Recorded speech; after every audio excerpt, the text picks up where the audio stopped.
Welcome back to Fearless Piano. In the last episode, we talked about a buddy of mine who said, Phil, how do you do all that stuff? And I said, what? And he said, all that.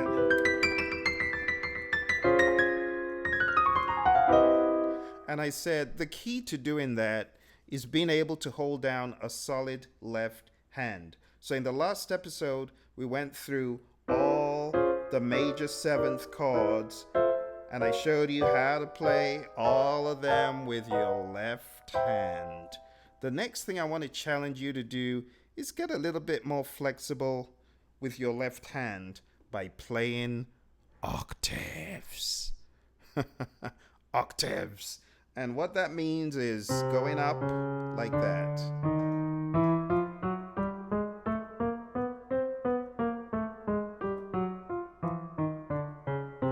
I know a lot of folks who learn by ear are not taught this stuff because it's what you might find in classical music a lot. But even if you play by ear, you should practice these things.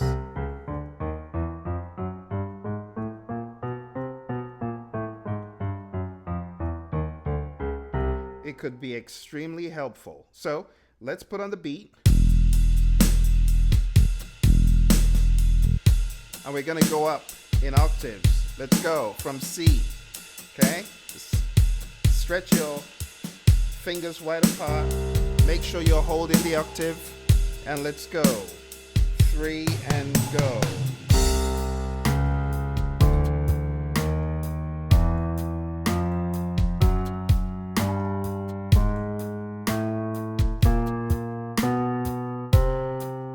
Let's go back down.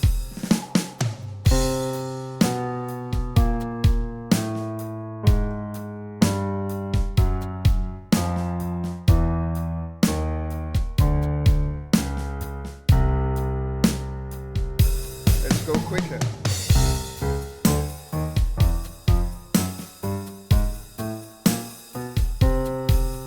Down.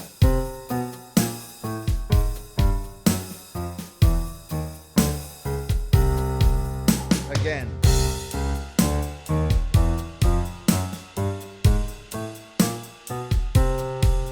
Down.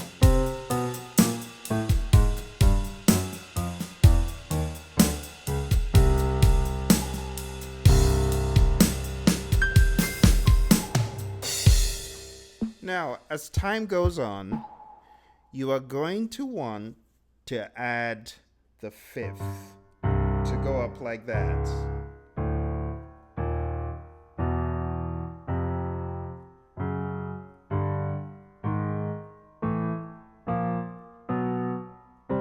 These are the tricky ones over here. But you want to practice that for hand coordination. Okay, so I've shown you in the other episode going up chromatically, and today I'm saying just an octave chromatically, because that stretches this to number 8, and you can do a lot of great stuff with the octave. So you see how full that is?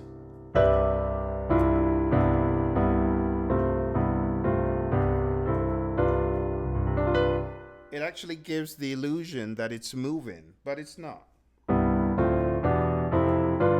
That's moving, but this is just...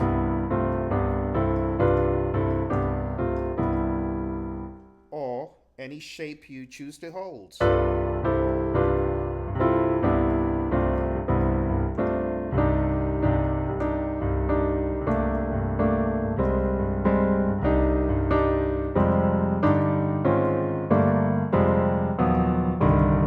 And that is by moving this around, you get used to it.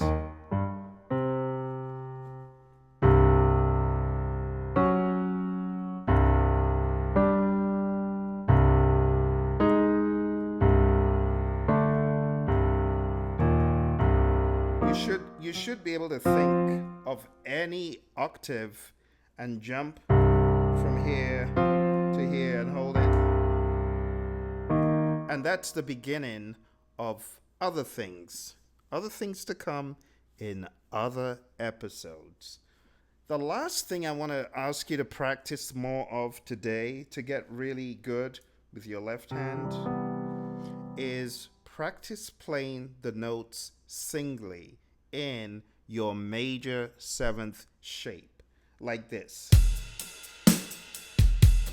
All four notes. 1, 2, 3, 4. 1, 2, 3, 4. So you're playing a major seventh, but you're breaking it up like an arpeggio.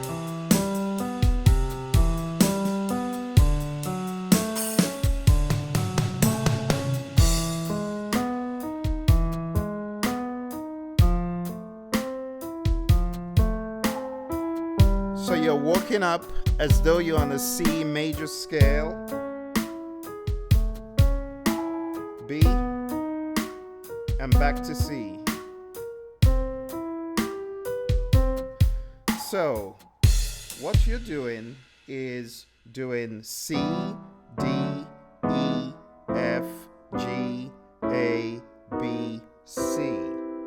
So you're running a major scale with the chordal structures, but you're playing the notes as though in an arpeggio.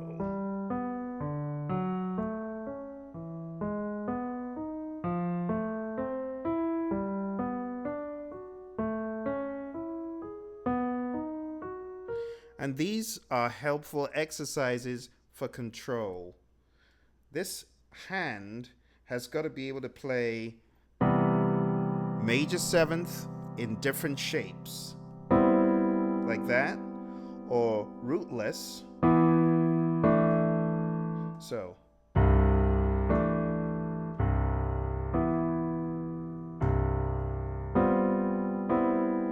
you got to be able to move and play those shapes, and the more you do these exercises, the more control you'll have.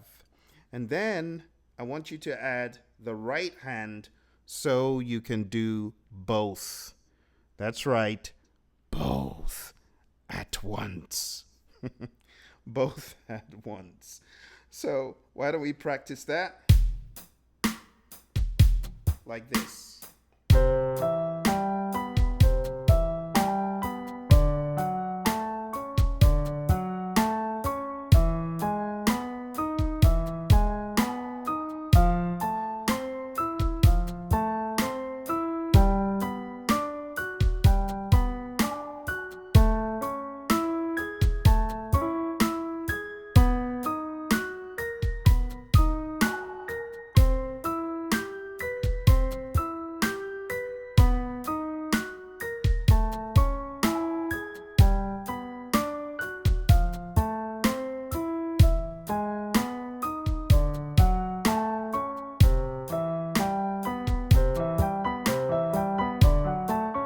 And so on for the adventurous. Okay? The more you do these exercises, the better and stronger your left hand will get. And when you've got a strong left hand, your right hand can have all the fun. I know some folks have a really solid right hand, but the left hand, that takes a lot of discipline to practice, because I can tell you it ain't fun. And I remember years back sitting at the piano and just having to practice this day in, day out. Because I could play. I was already playing gigs and stuff. But my left hand was crummy. It was just a nothing. Until I was inspired by a fellow keyboardist who could hold left-hand chords. And I said, I got to practice that. So now I'm challenging you. That's step one. Eventually, I'll show you some of the other chords, some of my favorites. But I use a lot of major sevenths, a lot of major seventh flatted fifth, and I will be showing you those in a future episode. Thanks for joining. Smash the like button if you found this to be helpful, and I'll see you in the next episode.